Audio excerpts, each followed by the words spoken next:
Olá, meu amigo, minha amiga, muito obrigado por vocês estarem aqui no Portal do José e você que está se inscrevendo, está chegando agora, seja muito bem-vindo, seja muito bem-vinda, dê o joinha, aquele protocolo importante, né? Se gostar dos nossos vídeos, compartilhe e mande seus comentários para cá, porque são sempre lidos e são sempre considerados, sobretudo no momento que a gente precisa estar formando muita opinião, estar difundindo cada vez mais a nossa indignação em relação a alguns episódios que acontecem no nosso país, né?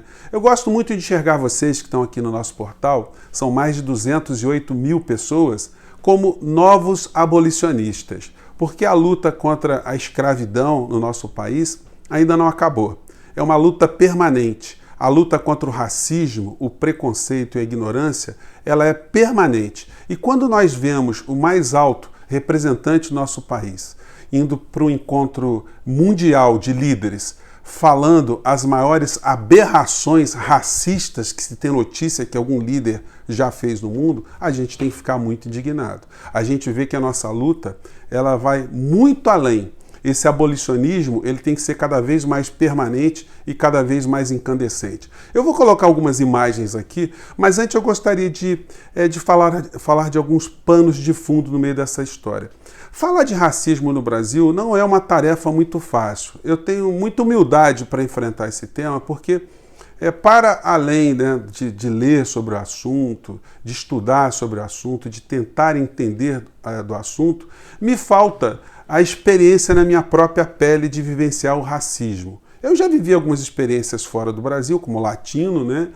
Mas entrar na questão da discriminação racial no nosso país, do racismo estrutural, é uma tarefa para pessoas que possam ter uma visão vivencial desse assunto. Eu explico melhor.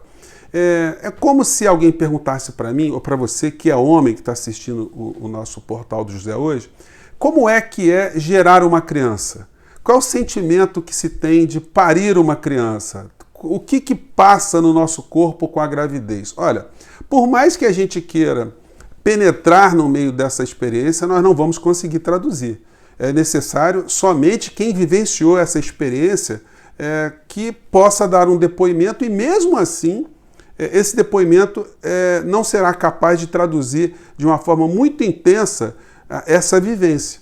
Do mesmo modo, como é a gente falar de discriminação racial, de racismo, não tendo essa experiência? O branco no nosso país, ele não tem raça, né? A gente circula, a gente não consegue, por conta disso, muitos de nós não conseguimos penetrar nessa problemática aqui do nosso país. E quando a gente vê o mandatário, o presidente da República, ele ir para uma conferência e negar o assunto, obviamente que ele está aprofundando a existência do problema. É como se nós estivéssemos na época do Holocausto e se perguntasse para algum alemão que estivesse à frente do nazismo, né, por que eles estavam praticando genocídio.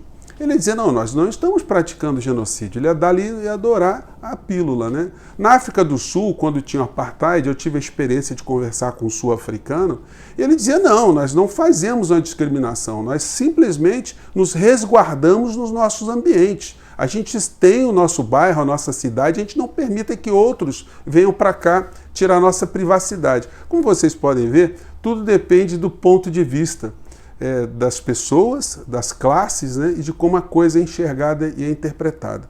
Aqui no Brasil, eu gosto de enxergar as pessoas que estão aqui no nosso portal como abolicionistas, que carregam ainda essa bandeira contra as desigualdades e as injustiças no nosso país. São bandeiras que muitos abolicionistas lá atrás não conseguiram ver devidamente hasteadas, né? Eu citei aqui Luiz Gama, que dentro do sistema jurídico, sistema legal da sua época, ele ainda conseguiu libertar mais de 500 escravos, ele não viu a abolição da escravidão. A gente teve o André Rebouças, aqui no Brasil também, que foi um abolicionista, que logo após a abolição da escravidão, ele foi exilado junto com a família de Dom Pedro II e morreu fora do nosso país, morreu na Ilha da Madeira sem experimentar o que foi esse mundo livre que ele estava sonhando tanto, né? E um mundo que ainda não se estabilizou. Nós ainda temos no nosso país uma escravidão que transcende a cor da pele, né? A desigualdade econômica no nosso país, ela é cruel, ela transforma milhões de brasileiros em escravos sem ter essa percepção, ou sem terem esse tipo de percepção. No mundo inteiro, existe racismo, existe algum tipo de discriminação. Se você for para a Argentina, você vai ver que o portenho, ele discrimina o não portenho enxerga o portenho como um elitista. Na Bolívia agora, nas eleições bolivianas, se teve um conflito muito explicitado entre os brancos de Santa Cruz de la Sierra contra o resto da Bolívia, a quem eles chamavam de selvagens. A coisa foi verbalizada nesse nível. Você teve na Alemanha, quando teve a queda do Muro de Berlim, os alemães que saíam do norte para o sul buscando emprego, eles eram discriminados também, eles eram considerados alemães de segunda classe. A gente vai ver discriminação nos Estados Unidos, vai ver discriminações por todos os níveis. Eu aqui, do ponto de vista pessoal, a experiência mais próxima que eu tive, eu não posso dizer nem que foi um racismo, mas é uma experiência que poderia estar remotamente próxima disso. Uma vez eu e um grupo de amigos estávamos indo para a Patagônia, a gente estava indo, enfim, numa viagem e tal, e em Buenos Aires a gente esperou que passaríamos lá um Réveillon muito animado, e a gente descobriu que na Argentina eles não fazem Réveillon, pelo menos como aqui no Brasil, não tinha nada aberto. Aí saímos um grupo de 10 pessoas, conseguimos lá um grande restaurante, e era um restaurante chinês. Então, um grupo de 10 brasileiros, entre 500 chineses ali, a gente se sentiu ali num ambiente totalmente diferente, mas não fomos hostilizados de uma maneira, né? Foi uma experiência diferente.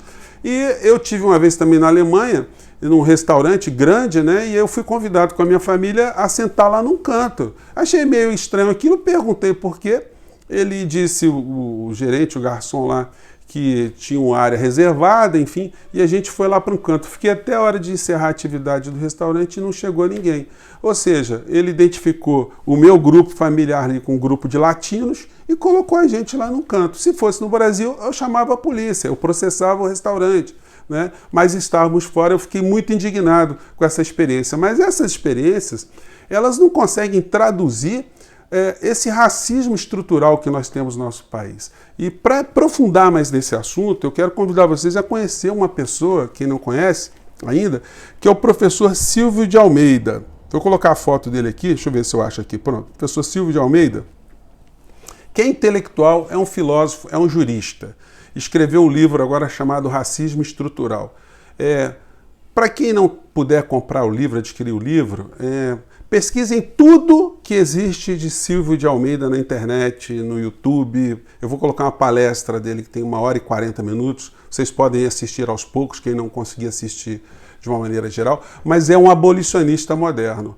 É um homem que, inclusive, chama atenção que, para além do racismo, a gente tem uma questão econômica no nosso país. Uma questão que não se resolverá apenas com a erradicação do racismo e nem com a democracia racial. Ele toca muito bem num tema que eu acho muito interessante, quando ele diz que você criar uma democracia racial, uma democracia formal, tipo 50% para negros, 50% para brancos na administração pública, você equaliza, mas você não acaba com racismo.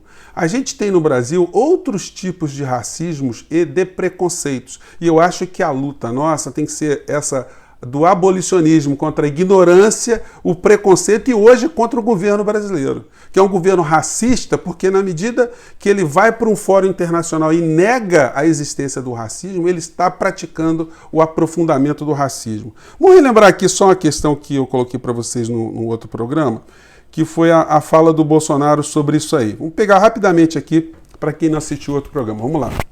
Insulistas, homossexuais, para resgatar a dívida da escravidão, deputado. Mas que dívida? Eu nunca escravizei ninguém na minha vida. Não, o senhor não, mas o país escravizou. Olha só. Se for ver a história... Gente, é uma ignorância, mas de uma boçalidade. Gente, olha, é o presidente do nosso país, né? Como é que a gente vai conseguir outro tipo de expressões? Mas agora eu vou colocar para vocês isso agora do hoje, desse sábado aqui, dia 21. O presidente vai para um fórum internacional e quebra o protocolo para mostrar o tamanho do seu racismo, o tamanho do seu preconceito, o tamanho da sua ignorância. Acompanhem e acreditem. Vamos lá. Quero fazer uma rápida defesa do caráter nacional brasileiro em face das tentativas de importar para o nosso território tensões alheias à nossa história. O Brasil tem uma cultura diversa, única entre as nações. Gente, eu vou colocar para vocês, eu sei que muita gente não gosta de escutar nem a voz do mandatário, né? Do presidente, entre aspas, mas ele parte de uma teoria conspiracionista. Existe uma conspiração internacional que está querendo introduzir um problema que nós não teríamos. É como alguém negar o Holocausto, negar o apartheid, negar algum tipo de genocídio que está sendo cometido aqui no nosso país, que atinge a Covid, gente, no nosso país, ela também espelha muito essa desigualdade racial no nosso país. Se vocês verem os grupos que estão sendo atingidos, são os grupos de pessoas mais pobres, em sua grande maioria, e dentre esses grupos pobres, os negros são os mais atingidos. O que aconteceu lá no Rio Grande do Sul, o presidente simplesmente passou batido. Ele acha que isso aí é uma conspiração. Estão pegando um episódio policial, tem que reforçar a polícia, enfim. As delegações na ONU ficaram, nesse G20, ficaram horrorizadas. Elas ficaram assim, abismadas. Elas não entenderam o que o presidente estava falando. Uma coisa fora do protocolo, negando dados, evidências. A ONU fez um documento chamando a atenção desse tipo de distorção mental criminosa que o governo brasileiro patrocina o tempo todo, né? Gente, muitas pessoas, eu vou falar aqui de outros assuntos, né? Mas muita gente pediu para eu citar o nome do filme que eu tinha falado no nosso vídeo anterior, chama Harriet, que também foi um abolicionista, e aí eu vou fazendo esse link, né, gente? Esse filme está disponível, está na net, está em vários canais também. Essas pessoas que lutaram pela erradicação da escravidão, das desigualdades, elas não pensavam que eu aqui estaria conversando com vocês 100 anos depois. A Harriet não sabia disso. A luta dela, vocês vejam como ela transcende. O André Rebouças, quando ele lutou contra a escravidão, ele não pensou que eu estaria aqui com vocês aqui. Um homem que morreu no exílio, né? Lutou pela abolição da escravidão, não viu essa abolição. Luiz Gama, que libertou tantas pessoas, não viu também essa luta, né? Então, gente, a gente tem que lutar, como eu disse a vocês, não só contra o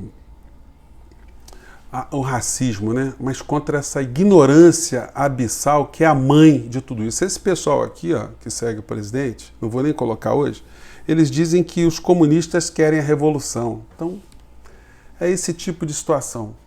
E eu quero acrescentar aqui mais alguns relatos aqui desse livro aqui do Barack Obama, que mostra que o racismo que acontece lá nos Estados Unidos e que é perceptível também em várias partes do mundo, ele não vai acabar de uma hora para outra. É necessário que quanto mais pessoas estiverem engajadas, mais a gente vai conseguir progressos. E como diz o poeta, né, algumas sementes que a gente está plantando agora gerarão árvores cujas sombras a gente não vai poder descansar.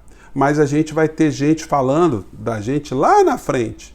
Vai ter gente usufruindo de direitos e de um mundo bem melhor por conta de pessoas como você que está aqui no nosso portal, de outras que vão se somando, outras que vão chegando em outros portais e outros canais, pessoas que vão criticando o comportamento genocida, comportamento racista, comportamento discriminatório de pessoas que estão num governo como o governo brasileiro.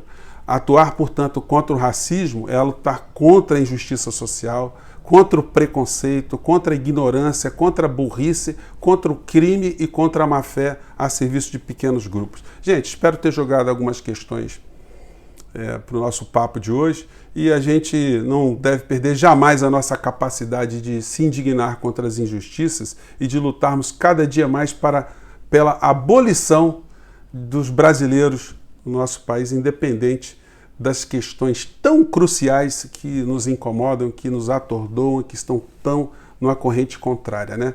Vamos juntos, gente. Um grande abraço, até o nosso próximo vídeo. Tchau.